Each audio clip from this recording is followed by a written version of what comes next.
За сайн бацгаана уу ирэх мөнд үзэгчтэй. За тэгэхээр Ийгл 22 нэвтрүүлэг энэ удаагийн дугаар эхлэхэд бэлэн болоод байна. Энэ удаагийн дугаартаа бид бүгд Найрамдахчуудын Олон Улсын Хүрээлэнгийн суурин төлөөлөгч Ашлей Вейлэнэг урьж оролцуулж байна. Thank you for your time and thank you for coming. Thank you. Glad to be here. I believe that you're here for the last 3 months, and you are quite new in Mongolia. I am. And what is your first impression about Mongolia? Well, I am quite new, that is true, but I had the great fortune of being here a bit last year. So I have been here quite a bit. My first impressions of Mongolia are that it's a beautiful country with a very rich history. So I'm quite glad to be here and have the privilege to work with a variety of actors to continue improving the country. Just to give us a brief background about International Republican Institute. What is it, and what are its missions in Mongolia? Any peculiarities in Mongolia or projects implemented in Mongolia? Sure. So the International Republican Institute was founded in 1983. We are a global nonprofit, nonpartisan organization, and we've worked here in Mongolia since 1992.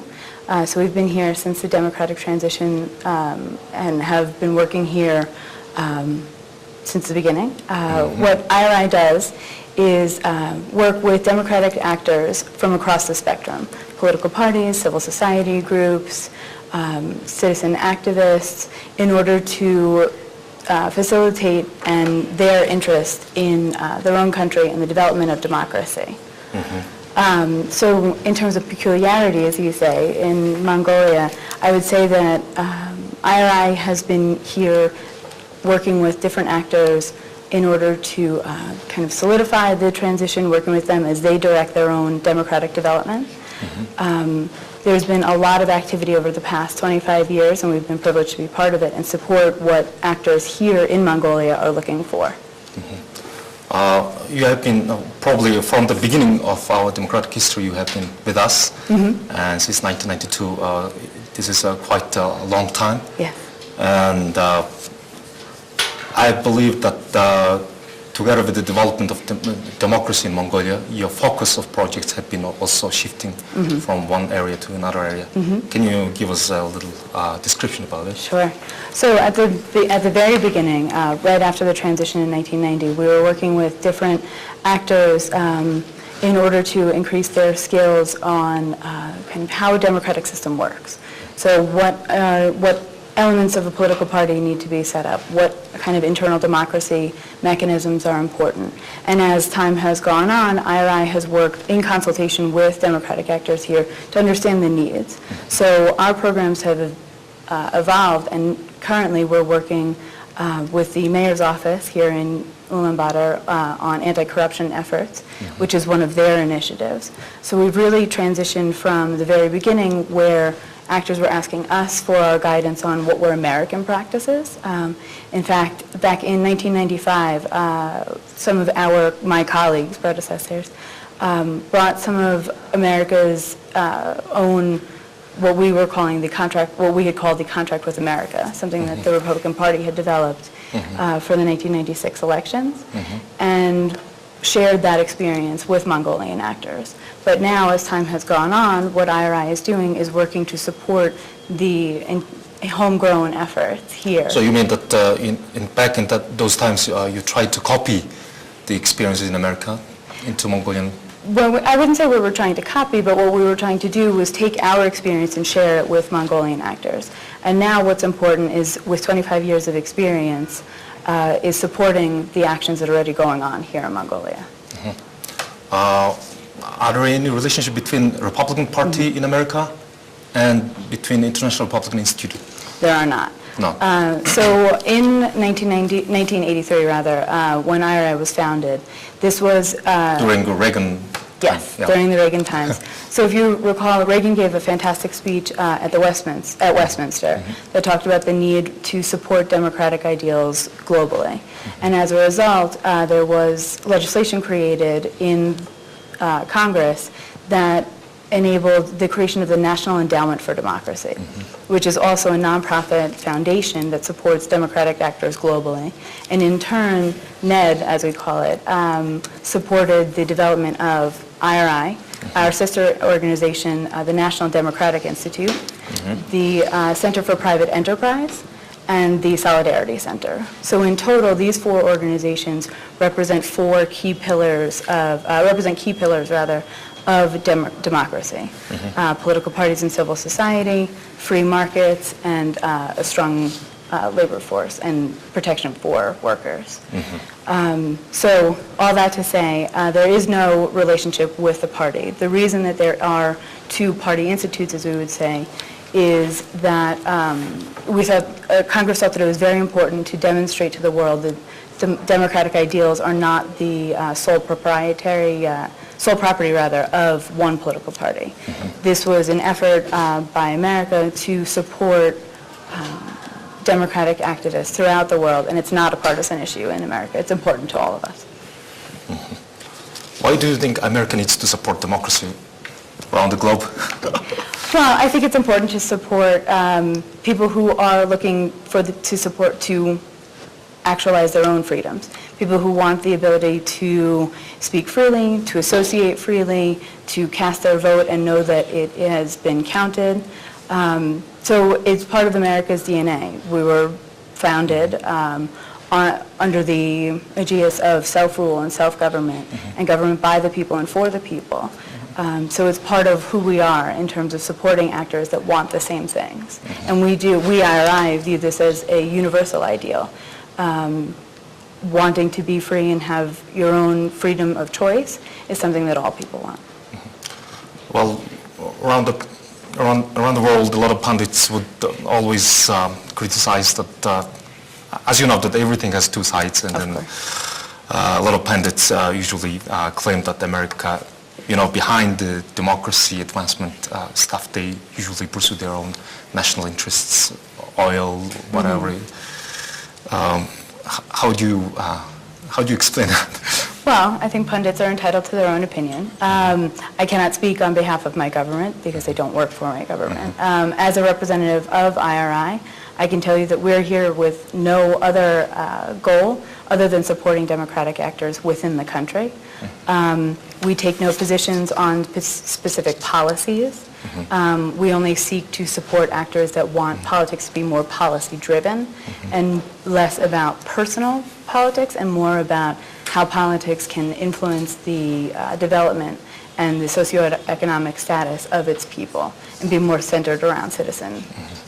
So for the past few decades, you have been with Mongolian democracy and working together and cooperating with different stakeholders, political parties, civil society movements, and market economy actors, and also voters in general. And who have you been evaluating as the most reliable actor in genuine advancement of democracy? Sure. So I will say IRI doesn't kind of make value judgments like that, but I would say overall working in democracy and governance work as I have, the most important actor are the voters themselves and are the citizens themselves. Their choice in terms of who represents them, how they're represented, what policies affect their lives is paramount to democracy. It's supposed to be, all of government should be serving citizens and voters and acting in the interest of those citizens and voters. So I would say they're the most important actor. Oh, well, again, many pundits also criticize that our voters are not very knowledgeable, and that's why they make wrong choices, wrong votes, and we have wrong people in the parliament and making all the bad decisions. Well, first of all, no one's perfect. And I think right or wrong is dependent upon your point of view. There are certainly kind of red lines, as we would say, but for example, do you have the same kind of criticism in the States? Of course. Of course. Any kind of criticism or any kind of challenge that democracy here in Mongolia faces, American democracy faces as well. 25 years is not a long time in terms of democratic development. My country's been around, has been a democracy since 1776, and it's still evolving and developing. Democracy takes a long time precisely because it is about the citizens and about voters. And voters and citizens' needs and opinions and public opinion shifts over time, and government needs to respond to that. So to answer the pundits who would say that voters are uneducated, I would answer with that it's the responsibility of the media and of the government to ensure that voters have access to all the information. People who have access to information about policies and who have access to information about outcomes of those policies will make better decisions. Well, then to the pundits, probably we have a low level of access to information, and that's why they are making probably not very good decisions. Well, and I would argue that journalists should have the same level of information, and that is a responsibility of the government to ensure that information is transparent and open and accessible. And accessibility means more than just simply posting things on a website or making it accessible in some dark corner of some government office. It means making sure that the way things are presented to citizens is something that they can understand, that the records... Something handy. Exactly, something that you can pick up and understand, not a big budget document that's 800 pages. And for journalists, it's important to make sure that they have access to full and complete records. There are, of course, reasons for, to protect state secrets, to protect people's identity, things like that. But on the whole, journalists need to have the same level of access that I would say citizens do. And to a certain degree, I think that journalists are translators. Yes. They have to translate all the legal and all the policy documents into easy, common man language. Absolutely. So that people Absolutely. And in true investigative journalists do that. They go out, they find the story, they do all of the research, and then they present an unbiased opinion and they present the facts to citizens. And that is so critical to democracies. I have been, a few years ago, I have been working with IRI, and then I know that they do researches, public opinion surveys, and how would you compare the water education and water culture, since we already touched upon this issue, of Mongolians with those of other countries in the region, like Korea or democratic states? I don't believe IRI has done public opinion polling in Korea or any of your neighboring countries, actually. But I would say on the whole, voters tend to be concerned with the things that matter most to them. Can they access a job? Do they have access to a job? Do they have access to clean water, to food? Can they provide for their families? These are the kinds of things that voters generally are focused on, and I believe that is the same here. The concern around corruption is something that's endemic, I would say, the world over. Any index that you look at that looks, at where voters place corruption, it's always high.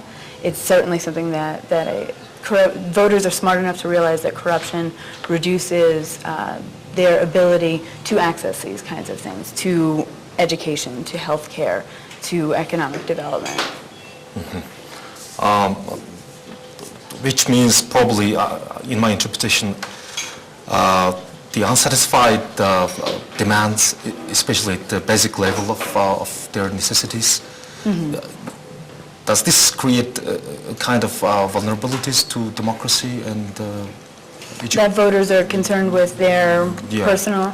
I don't think that is a concern for democracy. I actually think that puts a greater pressure on democracy and on governments to ensure that democracy delivers. The way that I believe that most voters see democracy is if you're giving a choice to choose your government, to choose your own destiny, then you expect that choice, that social contract, will be met by government leaders who intend to deliver on that contract, who intend to make sure that democracy delivers, that you have greater access to these things. And I don't mean to say that voters are only concerned with these very basic level things. Those basic level things are achieved when you have government that is fully responsive to and accountable to citizens. And that's really what they're concerned about. But the average voter, of course, they want to make sure that their kid goes to a good school. Can you be more specific about the social contract? Sure. So the social contract is kind of the foundation of democracy. If I, as a voter, give you my vote, and I choose to vote for you because I believe in the policies and your positions and your ideas, then I expect, and this is the contract part, I expect that you will represent my views, that you will deliver on those promises, and that you will work to the best of your ability to make sure that the system works. So it's not just you, the elected representative, it's you, the elected representative, making sure that the system, which as we all know, governments have huge bureaucracy, so it goes beyond just the one elected representative. And this relates quite strongly to corruption. The average person doesn't interact with an elected leader every day. They interact with a police officer. They interact with a civil servant in a different municipal office. So what they expect as part of this social contract is that those systems work. So it goes beyond you, the member of parliament, delivering on your campaign promise to do X, Y, or Z. It's you working towards making sure that the entire system is delivering. So you have been mentioning corruption many times in your talk, and I believe that this has been the focus of IRF for the recent years, and you have been working with the city of Mongolia, or city of Ulaanbaatar, and the corruption is a big challenge in Mongolia, right? Sure. And what are the main focus of IRI here in Mongolia? Sure. So IRI has, I would say, four main areas that it's working in right now. The first, as you mentioned, is on combating vulnerabilities to corruption with the mayor's office here, predominantly through transparency and accountability mechanisms. The second is we work with the parliament and parliamentary staff in order to facilitate the relationship with our own House of Representatives and increase the legislative drafting and development and research skills within parliamentary bodies. You mean more kind of think tank? No, actually within the parliament. There's Within the secretariat itself. We also work to support women's political participation through developing stronger training for potential women's candidates in advance of the elections, as well as civil society advocacy on behalf of women in Bayanzurk district. And in this, we work in partnership with our Women's Democracy Network. And finally, IRI works to... I thought that you're working also with the democracy sharing, experience sharing project. That's exactly what it is. That's the fourth? Yes, that's the fourth project. So we're working with a range of political think tank and media experts in order to encapsulate what Mongolia has learned as a result of these past 25 years and share it with your neighbors. What kind of neighbors we would be example? So some of your neighbors actually have been defined by a body within the Ministry of Foreign Affairs called the International Cooperation Fund, and we're partnering with them to share Mongolia's experiences with Myanmar and with Kyrgyzstan. Myanmar and Kyrgyzstan. But then it's also important to develop resources. 25 years, while it doesn't seem like that long, there are quite a few people here in Mongolia who were born after that. Yeah. So it's important for them to have access to the pictures and the quotes and the ideas and the ideals that inspired the revolution. Not only to neighboring countries, but also to our next generation. Absolutely. And youth empowerment and youth engagement in the political process is critical to any democracy. They are the future, they're the next leaders, and they need to understand where the country came from in order to have a good sense of where to take it next. Have you done anything to, experience sharing projects together with Myanmar and Kyrgyzstan already? So it's not IRI doing this work. It's through the International Cooperation Fund. They're working on that. But what IRI has done recently is we had an expert from Kyrgyzstan come and experience some of the conversations that are going on around the potential for constitutional amendments. He's now gone back to Kyrgyzstan and is writing a paper about the ideas that he heard and the reasons. So this kind of, what I think is really impressive here is there's a sober reflection about these are the things that we attempted to do, this is what worked, and this is what didn't work.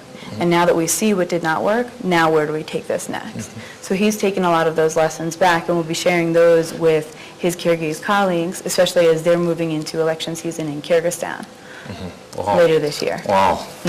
For a fledgling democracy such as Mongolia, but, yet a lot of challenges. That's quite a recognition. But it's important. It's important to celebrate what's gone well. In 25 years, Mongolia has made an enormous amount of progress, going from a socialist republic to a free and fair democracy. Democracy is noisy. Democracy is not perfect, and it requires active engagement by citizens, by media, by government. And that's something that I have seen here in these past 3 months, is that if nothing else, you can say that all three of those branches are paying attention to democracy. And that's something that is critically important. If anything is going to change, if anything is going to evolve, people need to be paying attention to it for it to happen.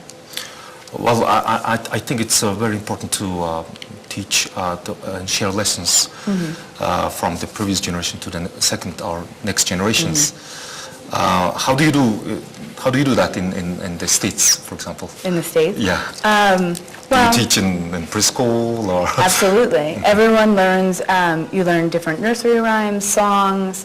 Even you learn a national anthem. The national anthem has meaning. People explain to you the meaning. We certainly have a lot of holidays that celebrate the sacrifices made in support of democratic ideals and of supporting freedom. In fact, today is Memorial Day in the United States, which remembers all of the veterans that died in service to our country throughout all of our military branches. Happy Memorial Day. Thank you. It is something that's, while it's a somber holiday, it's a celebration of the fact that we value freedom and we value the freedom of others enough to support that. And our armed forces make a huge contribution to that. So you have been here for about 3 months. You have been probably talking to a lot of people and meeting. Absolutely.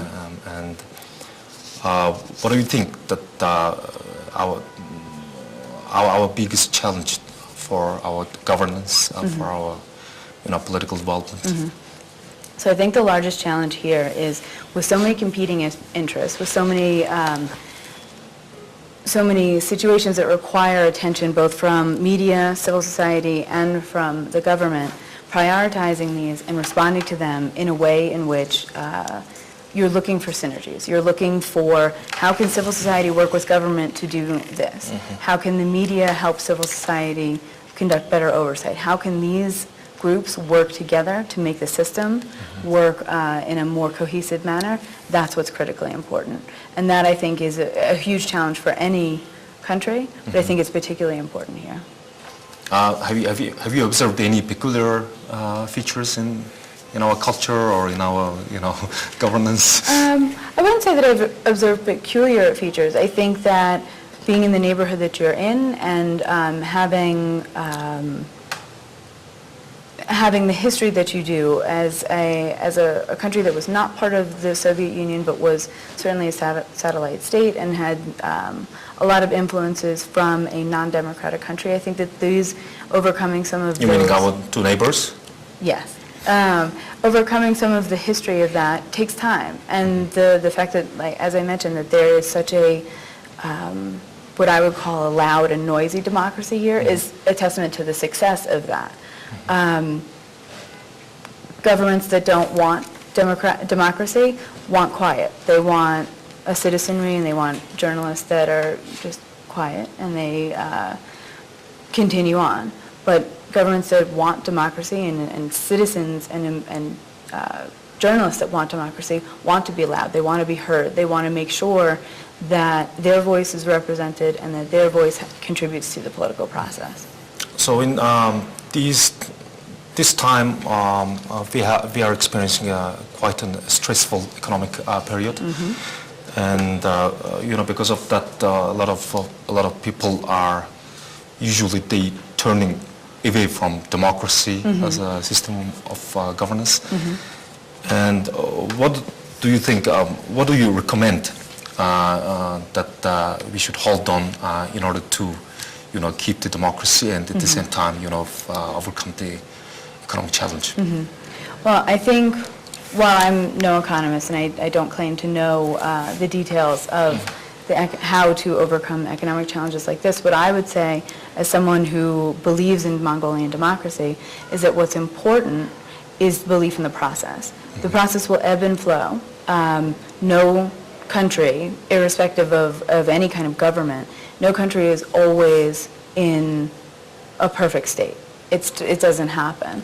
So believing in the system that was put into place and that was fought for in order to bring about democracy, you have to, what we would say, stay the course and keep forging ahead, making sure that if your concern is the economy, keep bringing attention to it. Bring attention to it on the small levels, on a household level, and then bring attention to it at the macro level, at the, where the national government is truthfully the actor that makes the decisions. The more attention that's brought to the issue, the more thoughtful attention. So it's not just, we need the economy to get better, we need the economy to get better. I'm sure everyone agrees with that. But it's how and why and what are people looking for. And I think the media has a particular role in that in terms of, you mentioned earlier being the translator to citizens, but I think that the media and civil society have a role of translating from citizens back up to government. Back and forth. Exactly, and that's really the key to the democracy, to any democracy, is this back and forth, is sharing, this is what we need, this is what we want, and this is how we think it should work, so that government considers all of the options that citizens are talking about and weighs these pros and cons and makes informed policy decisions. Elected leaders are not perfect. Elected leaders are not all-knowing. They need to gain information from sources, from media, from civil society, from think tanks. These are all critically important to the decision-making process.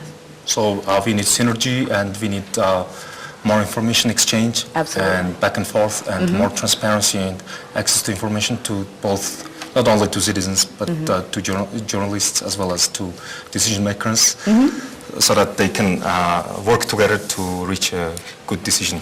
Absolutely. Is that, I think that that's quite fair. And I think that that's, saying all of that is important. Transparency of information, accessibility of information, the back and forth that really truly underlies this social contract, that's how democracy works. And it's a process, it's a long process, but I'm glad to be part of it. So what period are you reappointed here? So I haven't been appointed any specific period, so I'm here as long as you accomplish the mission. Yes, exactly. What's your mission then? So my mission is, as I mentioned some of these projects, I'd like to be here and share the democratic lessons. I'd like to be here and work with the mayor's office in order to implement activities that allow citizens greater access to the government. And I would like to, as election season is coming quite quickly, I'd love to be here in order to support free, fair, open elections where there are effective women candidates, where political parties are responsive to what citizens are looking for, where citizens feel that they're represented in that political process. Those are my goals here. You also do election observation, election watch? We have, yes. We have in the past. We don't currently have plans to, but I intend to be here and will certainly observe the elections. Probably time is running out for us. Thank you very much for your time. Thank you. And if you anything that I haven't able to ask, you can add now. Sure. No, I think we've covered quite a lot. I do want to reiterate that it's a privilege to be here. It's an exciting time to be here. I'm very glad to be here during the anniversary of the democratic transition and also for the upcoming elections next year. But thank you very much for your time. Thank you very much. It's been a long-standing За partner. тэгэхээр эрхэм үзэгчтэй Ийгл 22-ийн энэ удаагийн дугаарт бүгд найрамдахчууд Олон Улсын Хүрээлэнгийн суурин төлөөлөгч Ашлей Вейлэн оролцлоо. Тэгээд бүгд найрамдахчуудын Олон Улсын Хүрээлэнгийн Монголд хийж байгаа төслүүд Монголын ардчлалын өмнө тулгарч байгаа асуудлын талаар сонирхолтой яриа өрнүүлсэн Ашлей Вейлэн танд баярлалаа. Танд ажлын өндөр амжилт хүсье. Thank you very Wish you much. good luck. Thank you very much. Bye.